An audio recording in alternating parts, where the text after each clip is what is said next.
Kevin Jackson Radio Show.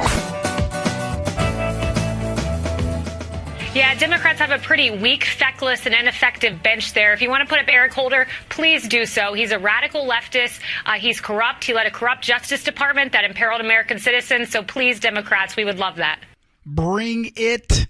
Bring on Holder. Welcome, everybody. Kevin Jackson here. It's the Kevin Jackson Show, KJRadio.com. The idea that Eric Holder has a legitimate shot at being president is so ridiculous. I put it up there with Rosie O'Donnell being on the cover of Sports Illustrated Swimsuit Edition in 2018. Whoopi Goldberg becoming a Victoria's Secret model. You get what I'm saying. It is not going to happen. The Democrats are embroiled in controversy. They are stunned right now. I talked the other day about their shock and awe. They're stunned. I mean, forget the obvious. We never thought we would be in this position because Donald Trump was never supposed to be president. We know because we know the fix was in. We are looking at all the different ways that these scoundrels try to maneuver.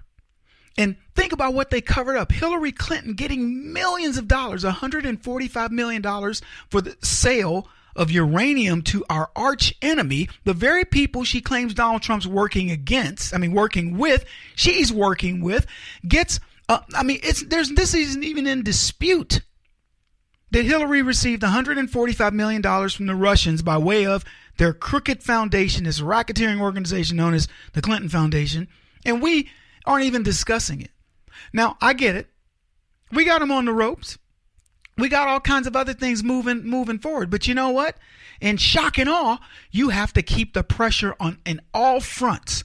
This is why I'm imploring you guys to look at the teapartycommunity.org, teapartycommunity.org. And for you chumps out there going, Kevin, I don't know about the Tea Party name.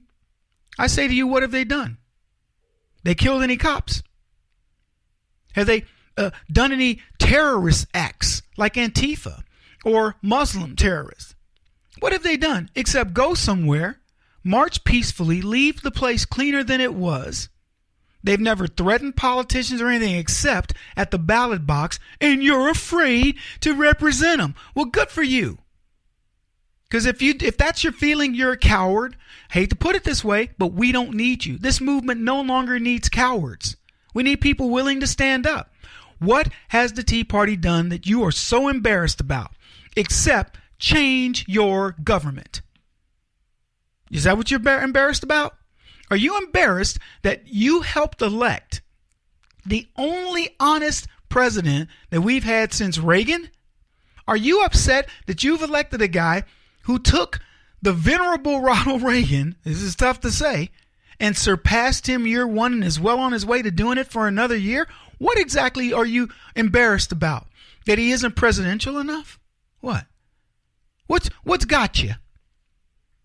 Because let me tell you something. If you ever attended a Donald Trump gala or you've been anywhere with him, he's not an embarrassment. The only embarrassment he is that people on the left will try to make you believe that he's gauche. He's too gaudy. The very people who have run to him for campaign contributions before he ran, they were all over the guy. This is the guy that gets things done. And you, as a member of the Tea Party community, can do the same thing. This is not about joining a social media group and then communicating with friends all day and going, oh, good, I found my buddy, or we did this. This is about you getting off your butts and going out and doing something. Let me explain to you what happens when you do something. You feel good. You ever done, look, I'm not going to get into it because I want to do this as a separate, call it a sermon. But if you've ever done anything in your life where maybe you promised, you said, oh, I'm going to go help my buddy, build his, maybe you've done something with Habitat for Humanity or some sort of a cause. We've got all kinds of charitable things that we've done. And so when you look at my team, you may have committed your Saturday to go do something at say, the Salvation Army. I did one day. I had to go clean. I didn't know what they'd have me do, but when I got there, I had to clean these filters. And these filters were filthy.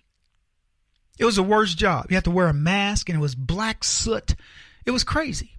And the guy told me, he says, man, Kev, it takes a long time. He goes, I said, just give me your worst job, the one you don't want to do. He goes, the filters. Okay. took a ladder. He showed me how to do one. I went, wow, why did I volunteer for this? But everywhere I went, I was in a men's dorm, and there were guys around, and I'm looking in their eyes, thinking to myself, there but by the grace of God go I. There but by the grace of God go I. And I'm watching these sad men away from their families, away from their kids, away from their friends, away from people they love, down and out, for whatever reason, all kinds of reasons. And I went to the next place, and I struck up a conversation, here and there. How you doing, man? Oh, good. I'd see, what's your name? I'm Calvin. Hey, Calvin. I'm Kevin. Whatever. What's your name? I'm Ben. Ben, good to talk to you. Cleaning things, and they would tell me, oh, man, those are terrible to clean. I was like, you doggone right, man. Cleaning. And I get finished. I'm there, 4 hours or so. And I go to the guy I'm cleaning. He's like, you got them all done? All done, man. I'm full of soot and all this. I got my mask is practically, it's gray. And, but I'm seeing these guys. And so I said, hey, by the way, I got these things in my car I'm going to bring in. These little soaps. I used to collect them still do, from hotels. And I delivered those to them and said, if any of the guys are going to be, getting out and they don't want to carry a bunch of stuff, here's enough stuff to get them clean for, a couple days. And they go, Kevin, we so thank you for these, that. And that was what it was. So as much as you don't want to go initially, when you go and you see these people and you talk to them and it gives you a reset. It makes you understand, you know what? It doesn't matter what I'm going to go face in the next day, in the next week, in the next month. I'm not them. And I'm not saying it in a bad way, like, I'm not them, thank God. I'm saying I'm not them except by the grace of God. Holy cow. The point is, if you get off your butt and you do something, you feel good. You may not want to go at first, but you feel good.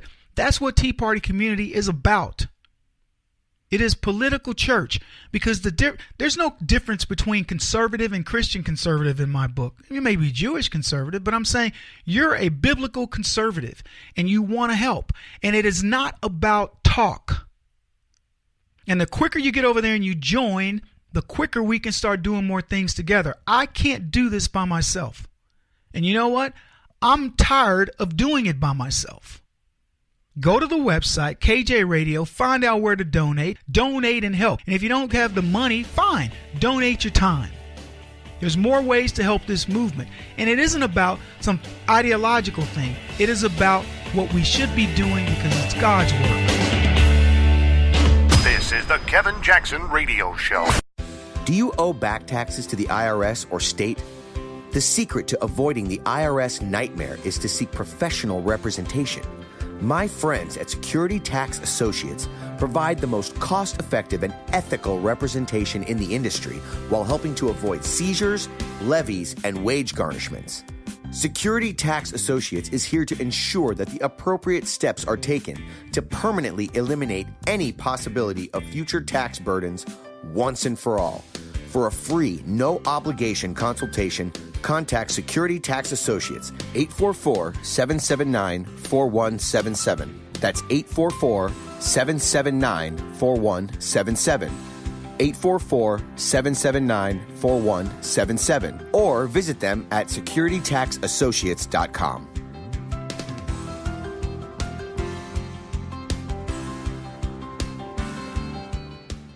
Beth Cook Moranville, author of Closer Than Your Breath, a book of hope. Hope, that wonderful, wonderful 4-letter word that you may feel completely out of. I wrote this book to give you great hope. It's not too late. If fetal position is an all too familiar place for you, I understand. If the next 60 seconds are too long, this book is for you. Wherever you are right now, whether you're dealing with divorce or death or sickness, take hope. You are going to make it through this pain. Don't roll your eyes. I've walked this road and I know it. The best is yet to come. Closer Than Your Breath, a book of hope from author and speaker Beth Cook Moranville, can be found on Amazon.com or Kindle.com. For more information, visit closerthanyourBreath.com or on Facebook at Closer Than Your Breath.